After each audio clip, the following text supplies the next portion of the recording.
Hi, இன்னைக்கு நம்ம குடல் கிரேவி பண்ண போகிறோம். குடல் கிரேவி வந்து மணிமேகலை சிஸ்டர் தான் ரொம்ப விரும்பி கேட்டுகிட்டே இருக்காங்க. அதனால இன்னைக்கு குடல் கிரேவி பண்ணுறோம். அப்புறம் மணிமேகலை சிஸ்டர் குடல் கிரேவி நாளைக்கு பண்ணி சாப்பிட்டுட்டு உங்கள் ஹஸ்பண்ட் என்ன சொன்னாங்க அப்படின்றத கண்டிப்பாக சொல்லணும் கமெண்ட்டில், இல்லைன்னா கால் பண்ணுங்க. வாங்க இப்போது நம்ம குடல் கிரேவி எப்படி பண்ணலாம் அப்படின்றத இப்போ பார்க்கலாம்.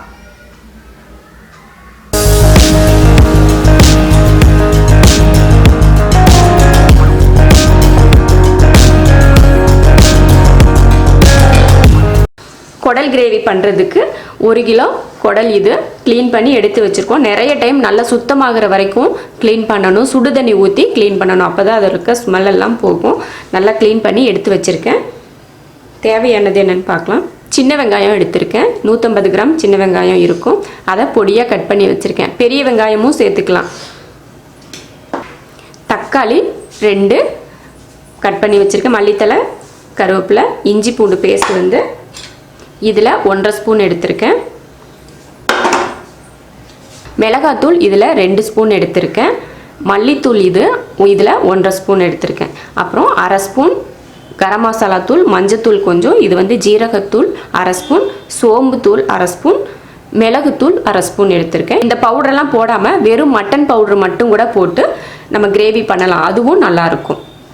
இப்போ தாளிக்கிறதுக்கு பட்டை, ஒரு அன்னாச்சி பூ, 5 கிராம்பு, 4 ஏலக்காய் எடுத்திருக்கேன். அவ்வளோதான். இப்போ குடல் கிரேவி எப்படி தாளிக்கலான்றதை பார்க்கலாம். குக்கரில் எண்ணெய் ஊற்றியிருக்கேன். எண்ணெய் காஞ்சிருச்சு. குடல் வேகிறதுக்கு கொஞ்சம் டைம் எடுக்கும். அதனால நம்ம குக்கரில் தாளித்து விசில் விட்டு வேக வச்சுட்டு அதுக்கப்புறம் கிரேவியை நம்ம பண்ணிக்கலாம். இப்போ எண்ணெய் காஞ்சிருச்சு. அதில் பட்டை, கிராம்பு, ஏலக்காய், அன்னாச்சி பூ சேர்த்துடலாம். இதெல்லாம் பொரிஞ்சிருச்சு. அடுத்து வெங்காயம் சேர்த்துக்கலாம்.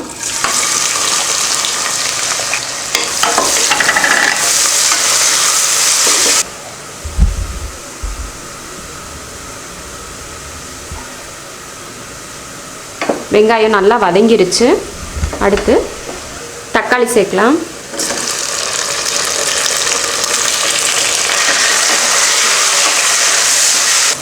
தக்காளி நல்லா வதங்கிருச்சு. அடுத்து மிளகாத்தூள், மல்லித்தூள், கரம் மசாலா தூள், மஞ்சத்தூள், ஜீரகத்தூள், சோம்புத்தூள், மிளகுத்தூள் இதெல்லாம் இதில் சேர்த்துடலாம்.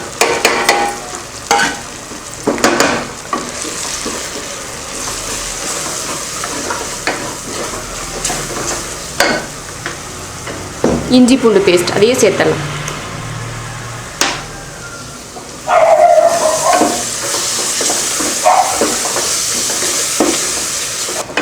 மசாலையெல்லாம் போட்டு நல்லா வதக்கியாச்சு. அடுத்து குடல் சேர்த்துடலாம். இதில்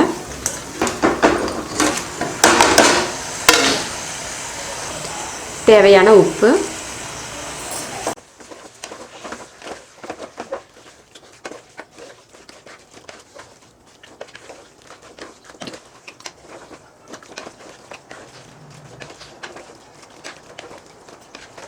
குடல் போட்டு உப்பு போட்டு மசாலா நல்லா கலந்தாச்சு. அடுத்து எடுத்து வச்ச மல்லி, கருவேப்பிலை சேர்த்துக்கலாம்.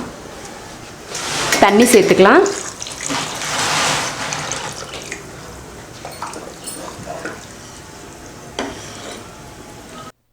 தண்ணி அதிகம் சேர்க்கக்கூடாது. 1 செம்பு அளவுக்கு சேர்க்கணும். அது குடல் வந்து கொஞ்சம் முங்குற அளவுக்கு மட்டும் சேர்த்தா போதும். நம்ம குக்கரில் வேக வைக்கிறதுனால அளவுக்கு அதிகமாக தண்ணி சேர்க்க தேவையில்லை. மசாலா குடல் கலந்தாச்சு. இப்போ குக்கர் மூடி போட்டு 4லிருந்து 5 விசில் விட்டு ஆஃப் பண்ணிக்கலாம். அதுக்கப்புறம் ஓப்பன் பண்ணி பார்க்கலாம்.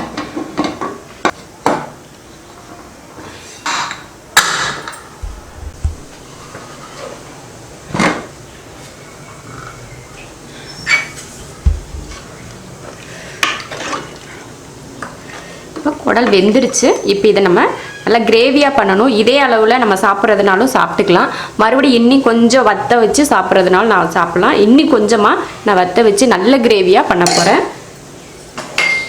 மறுபடியும் அடுப்பை ஆன் பண்ணிக்கலாம். ஒரு 5 நிமிஷத்துக்கு நல்லா அந்த தண்ணியெலாம் வத்துற வரைக்கும் மூடி வச்சு வேக வைப்போம். குக்கர் மூடி வேண்டாம், நார்மலாக ஒரு மூடி போட்டால் போதும்.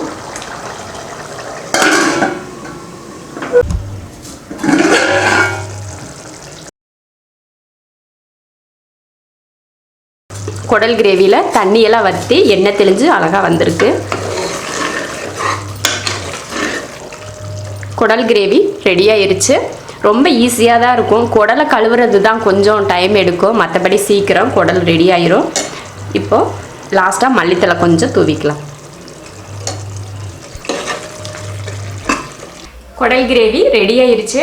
நீங்களும் இது போல் குடல் கிரேவி செஞ்சு பாருங்கள். ரொம்ப நல்லாயிருக்கும், ரொம்ப ஈஸியாகவும் இருக்கும். அந்த குடலை கழுவுறது மட்டும்தான் நமக்கு அதில் அதிக வேலையை தவிர செய்கிறது வந்து ரொம்ப ஈஸியாக இருக்கும். நீங்கள் கண்டிப்பாக குடல் கிரேவி எல்லாம் செஞ்சு பாருங்கள், ரொம்ப ஈஸியாகவே இருக்கும். குறிப்பாக மணிமேகலை சிஸ்டர், நீங்கள் கண்டிப்பாக குடல் கிரேவி நாளைக்கு செஞ்சே தீரணும், சரியா? செஞ்சுட்டு பதில் சொல்லுங்கள், வெயிட் பண்ணிகிட்டு இருப்பேன் உங்கள் பதிலுக்காக. பிடிச்சிருந்தா லைக் பண்ணுங்கள், மற்றவங்களும் பார்க்கணுன்னு நினச்சிங்கன்னா ஷேர் பண்ணுங்கள், மறக்காமல் சப்ஸ்கிரைப் பண்ணுங்கள். நன்றி.